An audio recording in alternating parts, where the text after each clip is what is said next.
Got it. Hey, everybody. Welcome to another episode of Dropping the Gloves with John Scott, official podcast of hockeyfights.com. We got a good one today, Tim. Very excited. Very excited. You know why? There's very few defensemen in the NHL now who tickle my fancy, who pique my interest, who when I see them play, I go, oh boy, whoa, what was that? Who's that? And we got one on the show today. It's Mario Ferraro. Now, many of you in the East Coast probably don't know who it is because he's on the West Coast. You don't see him play very often with the bubble and all this stuff. He is a very young, exciting defenseman for the San Jose Sharks. He burst onto the scene 2 years ago, just absolutely broke down the doors in San Jose. The Shark Tank didn't know what hit him. And this guy comes flying through the Sharks' mouth and he took over the team. He's honestly, arguably the face of the franchise at this point. He's unbelievable. Mario's here. Thank you for joining us, Mario. I'm sorry I didn't even do you service with that intro. It was a iota of how good you are and what you deserve. I apologize, but thank you for joining us. Oh, thank you very much. I might have to deflate my tires a little bit after that intro. That was very kind of you. I appreciate that. Good tire pump. Builds a confidence. It's impossible to deflate his tires. He has run flats. I've seen the commercials with PK Subban. The guy is he's an excellent defenseman. I've seen him. We'll get into that down the road. The first time I met Mario was in Detroit. Do you remember that, Mario? Yeah, I do actually. I was having a steak dinner with Burnsy and Jumbo Joe. So the backstory is me and Tim went down to Detroit. We were going to interview some of the guys. I wanted to get Burnsy and Joe. Those were the two guys I wanted to talk to. And we had it all lined up, and we get like an hour, 2 hours out of Detroit, and all of a sudden we get a text saying, oh, we're busy. Jumbo's going to dinner with his family. Burnsy all of a sudden ghosts me. I don't know what's going on. I'm panicking. So we end up getting Patty and Pickles, very vanilla, well-known players, but you're not going to get, a very fun interview. And I'm like, oh, that, Jumbo's family's there. That's fine. Burnsy, he's got stuff going on. We go into the restaurant in the lobby, and those two guys are sitting down with this Italian stallion. I have no idea who it is. And they're just having this casual meal. I'm like, what is going on?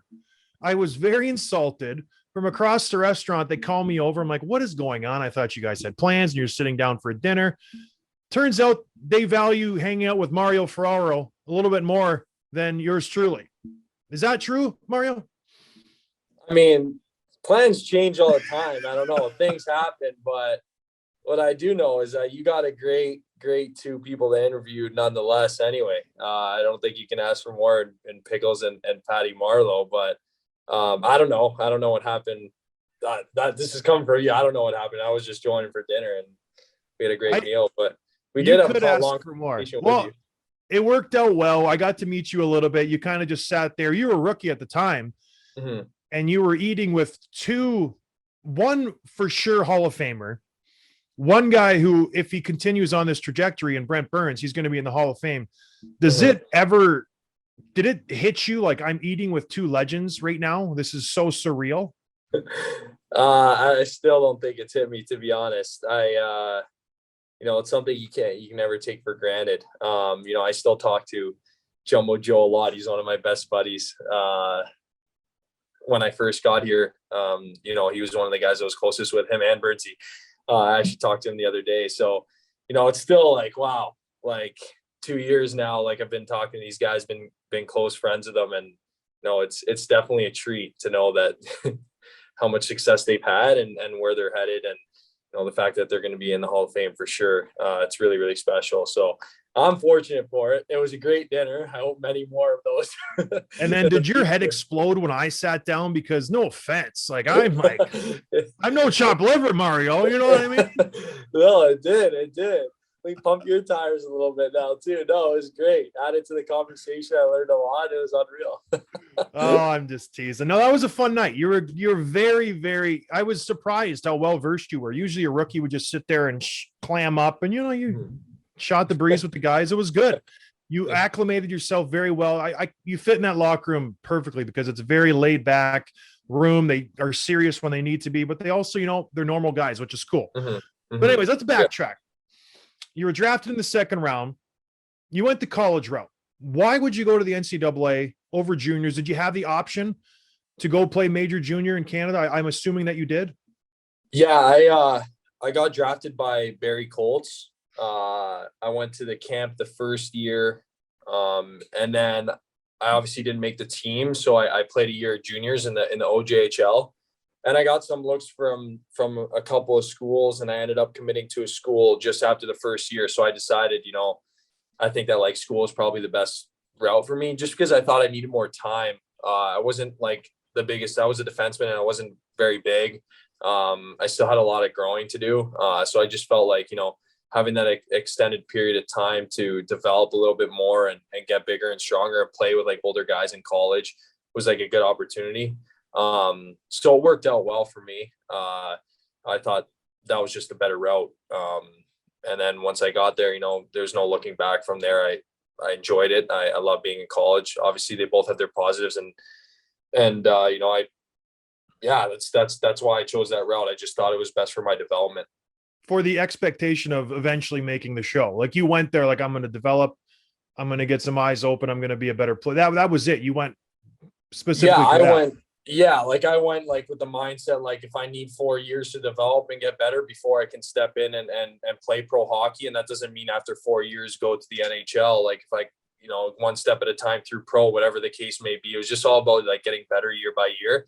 I never really looked to like fast track or see how I can get there the fastest. It was more just about like, how will I continue to get better and build my confidence and build on my strengths and improve my weaknesses and all that stuff. So it wasn't really about time. It was more about just, how I can improve each year and what will be the best way for me to improve. So you went to UMass, good school, that's in Hockey East, right? Correct? Yeah. Yeah. Good, very good division. You're playing against elite competition night in, night out. What was it like? Was it fun? Did you live, on campus first year, you're only there for 2 years? What was it like at UMass?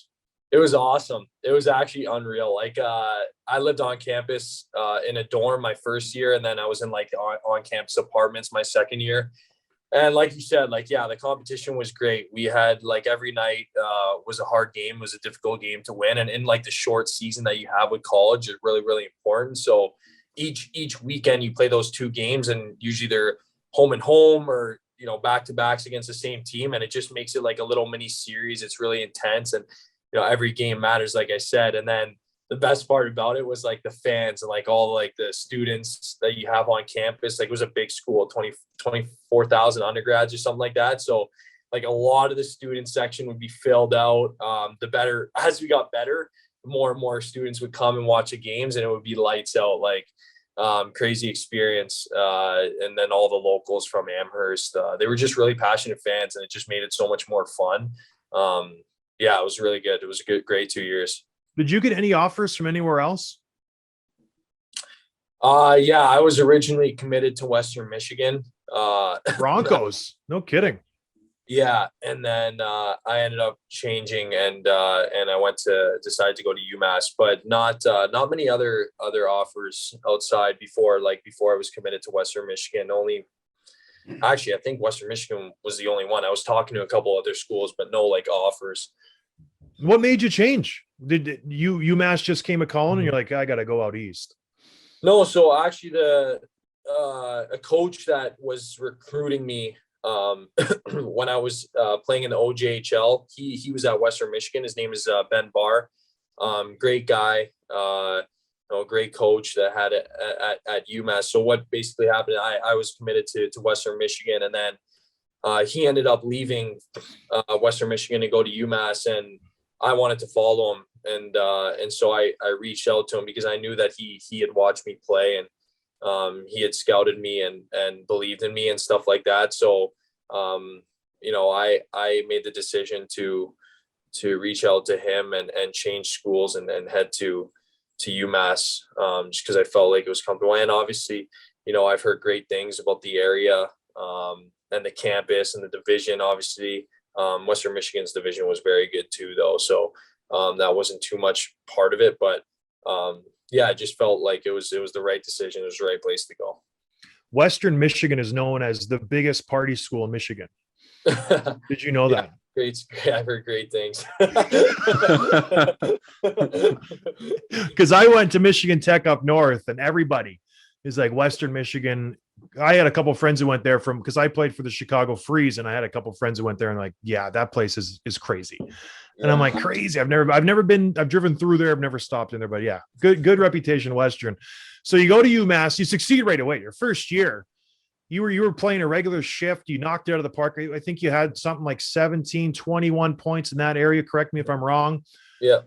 And then your second year, you were given the A. What was that like going into your sophomore year? You get the A on your shoulder. That's got to be kind of rare for a sophomore to get a letter.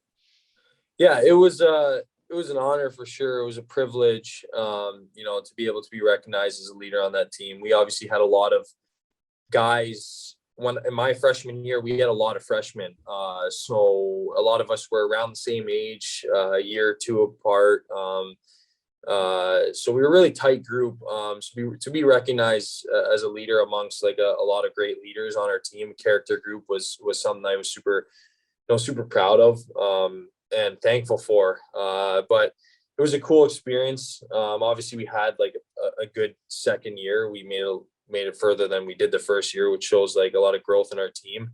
But yeah, to get that practice and that experience is, kind of taking on a leadership role I think is very important. So it was, I'm thankful to have been given that opportunity. And you were able to take a young kid under your wing and really nurture him, Cale McCarr. And then his second year, he blew up thanks to you because you were just feeding him like absolute just dimes, and he was scoring and taking all the glory. What was it like seeing him, take off? He had 49 points, 41 games. He must have had some Hobie votes. I don't know if he won the Hobie. I can't even remember. But could you tell, were you upset at him for taking all your thunder because you're a better player? What was it like? What was the dynamic? Were you guys partners at UMass? Just kind of, because it's rare for a college team to have one NHL bound defenseman, let alone two arguably Hall of Famers in their own right. What was that like playing with him? Could you see, where he was headed? I don't know. Cause he's a good D man. He's okay. Yeah. Yeah, no. Right when I started playing with him, I kind of saw that first of all, there's the one Hall of Famer in that, and that's him. Oh, stop. So right when our first year, like I knew, I think we all knew that that's going to be a Hall of Famer. We knew that he was going to blow up and take off. It was cool. Like I played with him. I partnered up with him the first year, which was a lot of fun because we were both freshmen and we got some power play opportunity and stuff, a lot of opportunity on the penalty kill. To be able to play with him was really, really fun, really cool. And then we were all expecting it. We knew it the second year, he's going to go off, and he definitely blew up and he did really, really well. And it was super cool to see because he did win the Hobie Baker that year and he was very successful. He had a great finish to the year too. It was cool to see him in his first game, when he scored and stuff in the playoffs after he signed with Colorado, just the whole development of his game from the freshman year to the sophomore year was awesome. So it was nothing we didn't expect. We knew it was going to happen, and to be going through it all with him was pretty special. So no, good for him. We're super proud of him, but we know that there's a lot more from him in the future for sure. What was it like on campus? Were you guys just get out of my way? Here comes Mario. Where's my beer? No, not even close. Honestly, it was a lot of fun. We my mindset before going to UMass was that'd be cool if it was like that. Those big football schools, when guys walk around and everybody's just whatever. Yeah. It wasn't much of that, but it was better. It was more low key, whatever. It was fun. We had a great time. As we got better, we had to earn it. So as we got better as a hockey team, more people started to know who we were because they would come to more games and stuff. And it was pretty cool. Yeah. Did they have any other D1 sports there? Was there anything else? Yeah, they had football, basketball. They had lacrosse, is really, really big time there too. Yeah. Yeah. But hockey, I think obviously hockey is their biggest sport now for sure anyway. So do you think you'll get your jersey raised to the rafters there at the old rink?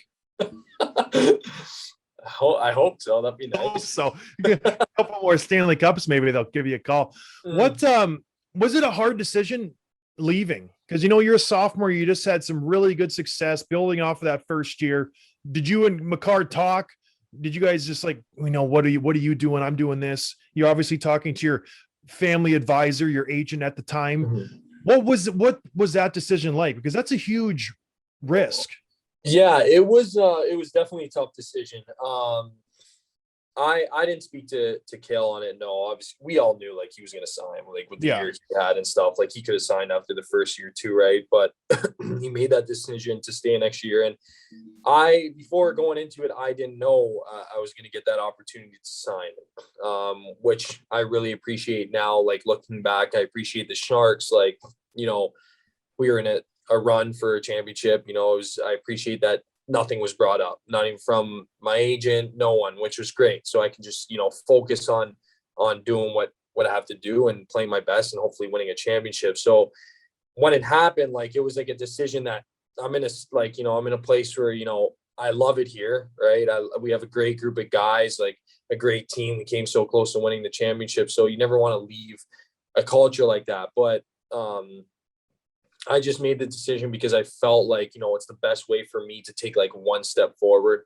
I've always been like the type of person when you get the opportunity to take another step, you take it. And I just didn't want to miss out on that opportunity. I wasn't really thinking like, I know you said that there's a risk, but I was never really thinking like playing the NHL or get, decline and go from the AHL to, I don't know, downhill. But like, to me, like if I was to play in the AHL, like that's a step forward to that pro mindset, like pro hockey, different travel, like different, more games, all that stuff, and playing against like bigger guys, playing as your job. Right. So like, there's a lot of different aspects to it. So it was never really about like making that jump to the NHL, which I was very fortunate to have the opportunity to do. It was more so just like take that next little step toward like my ultimate goal of making it to the NHL. So, which was like that roster was pretty stacked on the back end at that time. Like you're looking at Carlson, Vlasic, Burns, Dilly was there, was Braun there. They had a strong back. Braun was gone. They had a strong back end. So good on you for taking that jump, because it was no tall task to get on that back end. Like that's pretty impressive. Was it intimidating going to camp? Did you have any indication from Dougie Wilson, like, hey, you have an opportunity, or what? Like that's pretty scary going into camp with that group. Yeah, honestly, I wasn't too intimidated because like I obviously not you, Mario. I'm sorry. No, it was like I was like shocked to be around the players and I was around, and I was very thankful to be there. But intimidating, not really, because obviously I want to do the best that I can be, but I didn't hold myself to the expectation of I got to make this team right now. Obviously I wanted to strive for the best. I wanted to strive to do that, but it wasn't a matter of I got to do this right now. Like it was just, go in there, do my thing, and do what I can do out there. And I think the thing that helped me a lot was Pete DeBoer, who was the coach at the time. He called me in his office and just before the camp begun, and he just said, what he is looking for in me out there. And that helped a lot too, just to know like, okay, this is, what my job is, this is what I got to do, this is what I'm good at, let me focus on doing that. And it helped to have an idea and to have something to come back to when like, you make mistakes or things are going wrong, let's just get back to this. And it helped me out. So, I was very fortunate with the opportunities I was given at the beginning of the season and in exhibition games to get up to that point. So thank you to the Sharks for giving me that. Going into your first camp, young kids, they want to do everything. Absolutely everything. They want to score the goal. They want to be the first guy to back check. They want to get into the fight. They want to have the big hit. They want to do absolutely everything. And that's why a lot of these kids, they're like the first cut, because they don't play their game. That's kind of cool. He obviously knew who you were. And so he pulls you aside, like, listen, play your kid. We see something in you. That's pretty cool for a second rounder to have that kind of respect from Pete DeBoer, who I've heard is a great coach. Like I heard he's just, I have nothing but good things to say about him, except he when I was in San Jose, Doug Wilson's like, I want to re-sign you. We're getting a new coach. I'm going to ask him if he wants to re-sign you. And he called me like 2 weeks later. He's like, yeah, Pete doesn't want you. I'm sorry. I was like, son of a gun. Pete DeBoer. True story. So I went to Arizona and I just, say la vie. Yeah, everybody knows what happened next. But anyways, moving on. Tim, you got something, don't you? Yeah, I mean, Mario, we bring guys on the show. They talk about their journey to the NHL, the road they took there, and some were kind of like that quick, accelerated path. There was never a doubt that they'd make it. Other guys kind of maybe meandered. They had a lot of like, I don't know, side steps along the way to the point where they said like a coach would pull them aside. They have this big moment in their career saying like, hey, you're not going to make it to the next level unless you do this, this, and this. So like for you, do you feel like you were always kind of going that straight path, or did you feel like you kind of, I mean, you didn't play the AHL or the OHL, so clearly you kind of had an accelerated journey there, but was it never a doubt, or did you kind of have a moment like that where someone pulled you aside and said, hey, here's what it takes to go? Yeah, I don't think it was like, nothing's ever a straight path. Like you always have ups and downs, moments where you're confident and you're feeling you're on a high, you feel like you're playing your best game, and then there are moments where you don't think you're playing as well as you should be. And even like my second year of juniors, I didn't think that we didn't have the greatest year as a team. We came off of winning a championship, and then my second year we didn't have the greatest year as a team. And then I ended up going to the USHL and I had a really good year that year. And then I got the opportunity and I got drafted. So then things kind of change, right? It's like from one second, like I'm in juniors and my mindset is to just go to college and, be a walk-on to an NHL camp. But then I got the opportunity and I had a good year in Des Moines and I got drafted. So then that opened up more doors. And then like something else, like, even my second year of college, I didn't think I was having the best year. I thought I was playing better offensively in my first year. But then I think that like, as we got closer to like those championship games, like that's when I played a lot better, more solid, and I got the opportunity to sign. So you're never like, it's never a straight line. You're always going through ups and downs, but I can say that I'm thankful for, the path that I have been through to get here. I know a lot of guys, grind out harder than I did, like go through more downfalls and failure moments, which are good, that help you grow and be a better person and grow mentally. And, kudos to those guys. But I can definitely say that, it's never a straight line. Everybody has their own story, but I'm definitely fortunate for my path. So you make the team, and walk us through a little bit like the camp, the preseason, how like were you paired with different guys? Did you connect with some other D partners more than others right away? You get that kind of chemistry? Like how did it eventually ended up playing with Burns? Like how did that all fall into place? I don't know. Initially, during camp, it's kind of random. I think it's randomized. It doesn't really matter who you play with. It's more focusing on doing your job and trusting the guy next to you to do his. And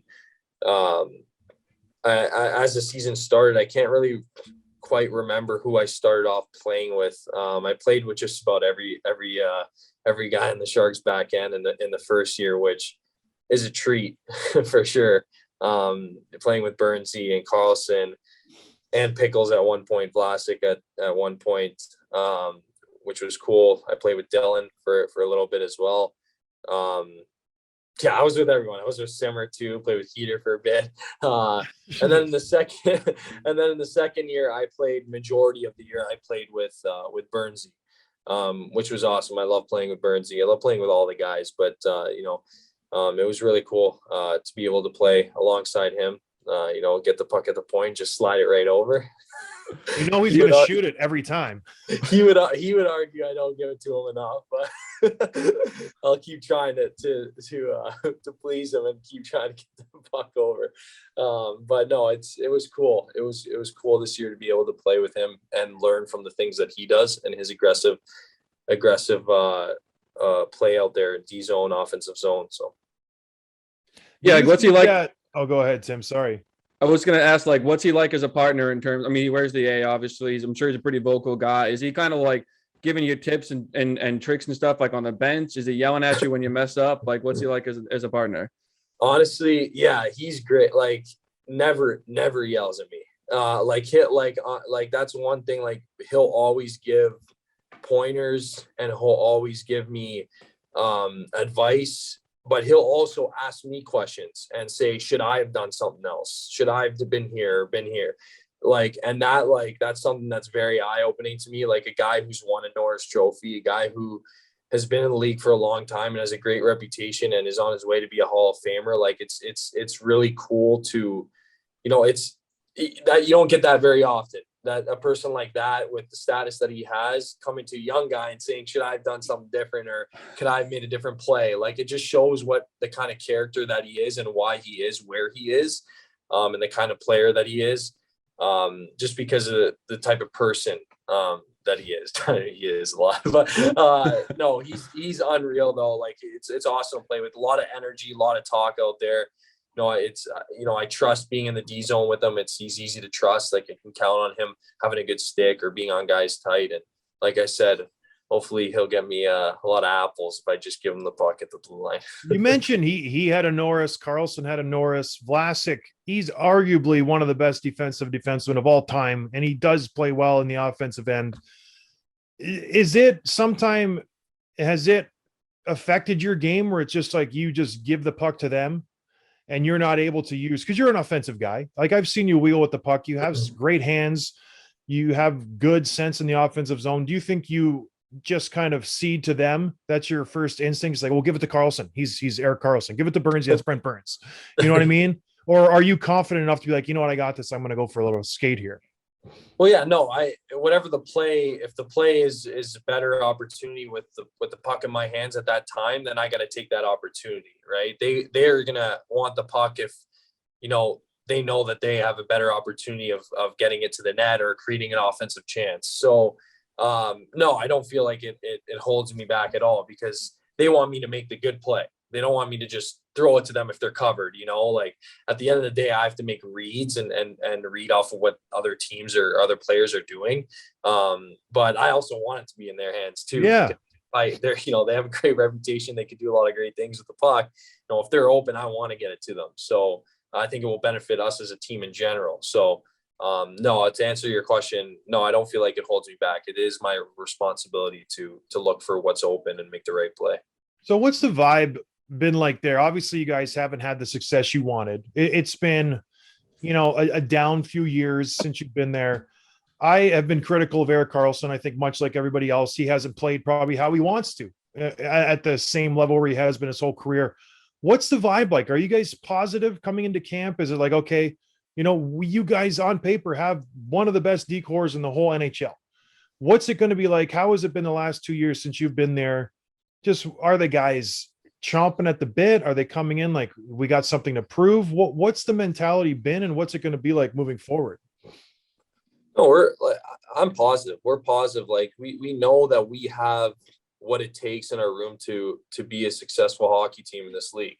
And everybody knows that. And I think that the attitude in general at the end of last year was just, disappointed in ourselves, right? Like we should all be, as individuals, 25 guys, disappointed in the way we played last year, because obviously our goal is to make the playoffs. At the beginning of the season, our goal is to make the playoffs one step at a time, and we didn't do that. So everybody knows that each individual, we got a job to do, and we got to come prepared and do it every night. And this season, it's not going to be a 56 game season. It's probably going to be an 82 game season.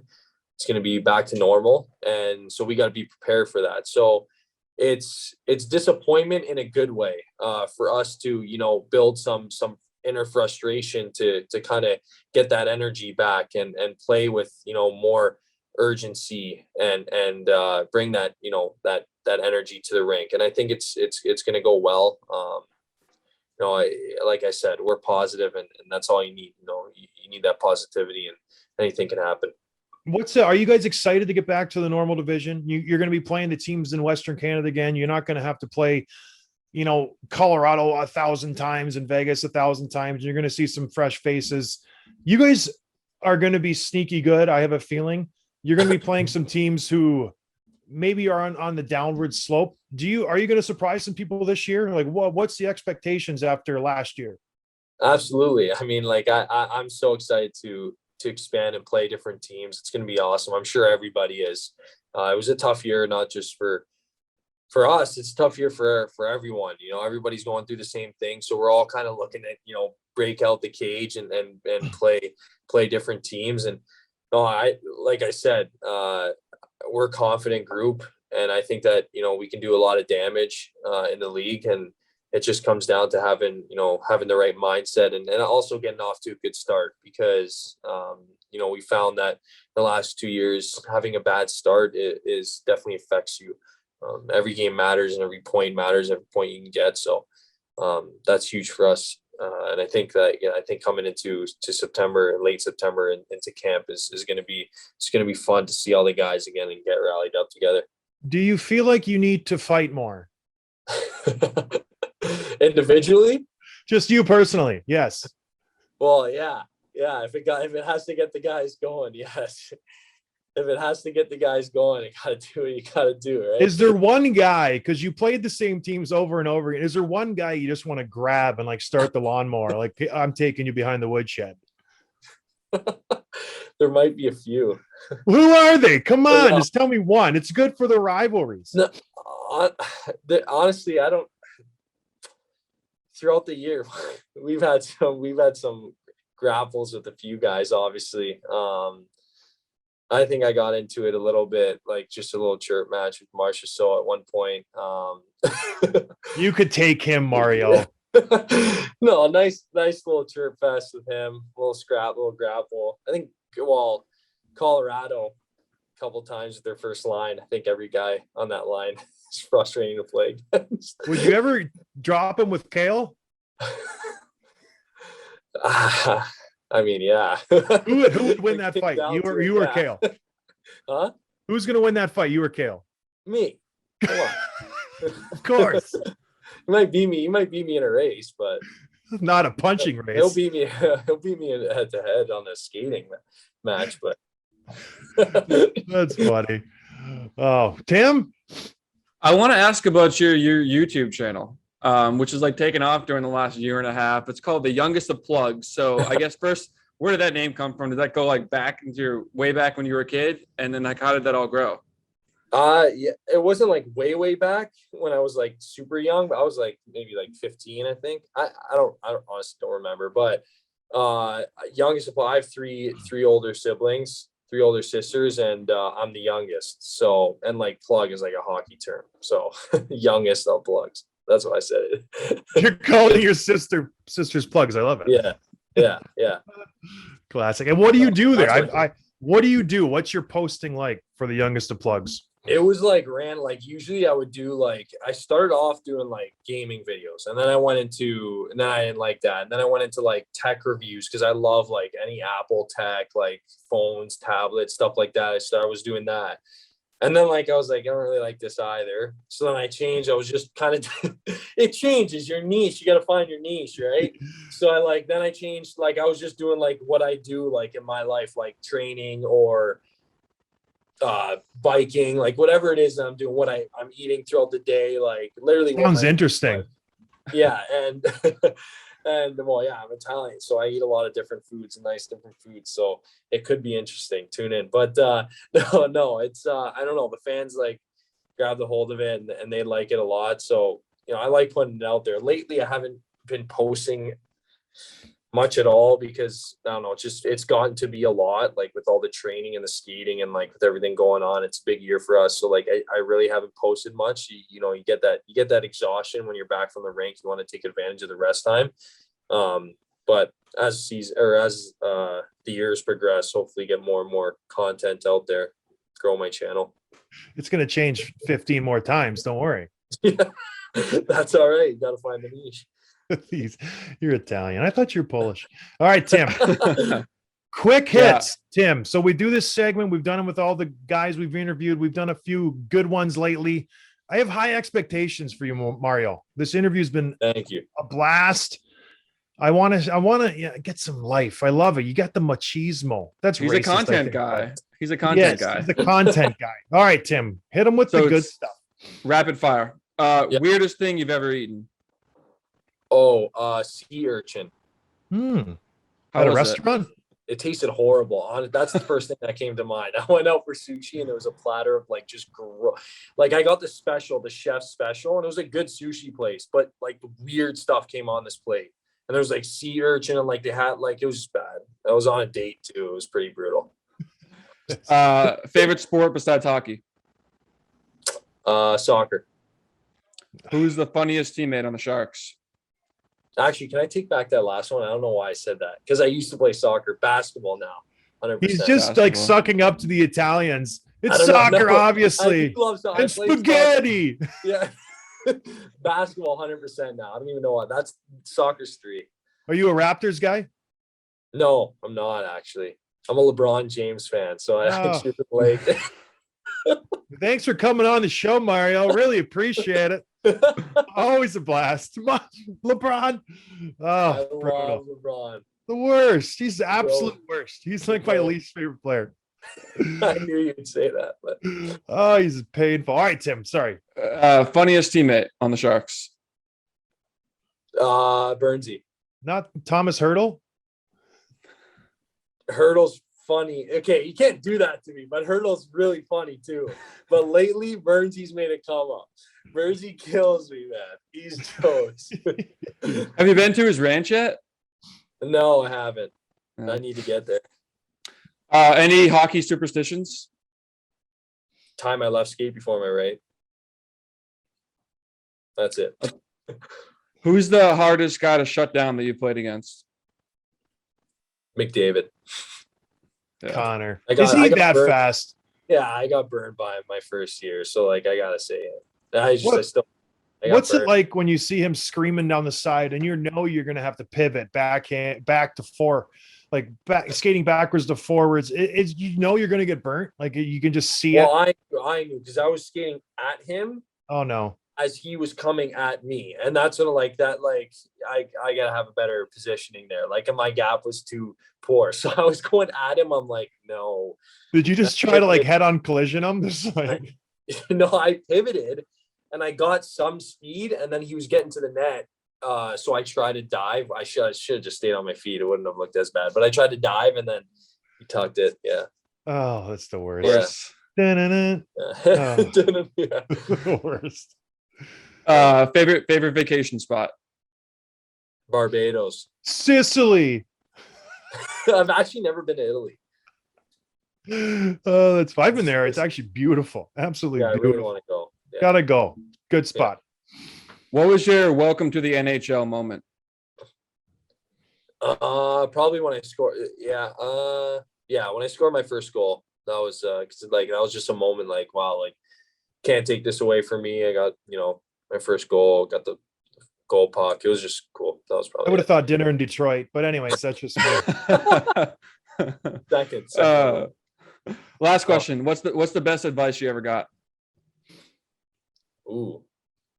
The best advice, I would say, that time is one thing that like you can take away, or you can get back money, or like you can buy a car, you can buy things, like get things back, like materialistic things, but time is one thing that you can't get back. So use your time, and take advantage of the time that you have to grow as a person, as a player. Time is your greatest commodity. Yeah. Very good, Mario. I kind of summed it up. Yeah. I'm 15 years older than you are, and I totally agree. People think I can make tons of money and this and that, and I'm not going to regret anything. You'll always regret wasting time. You can never get time back. I totally agree. That's the best answer we've had on this, Tim. Very good. I agree. The one thing you can't get back is time. No, it's time. I agree. Yeah. I wish I could go back and do 1,000 things different. I would have sat down and ate dinner with you, Mario. It would have been great.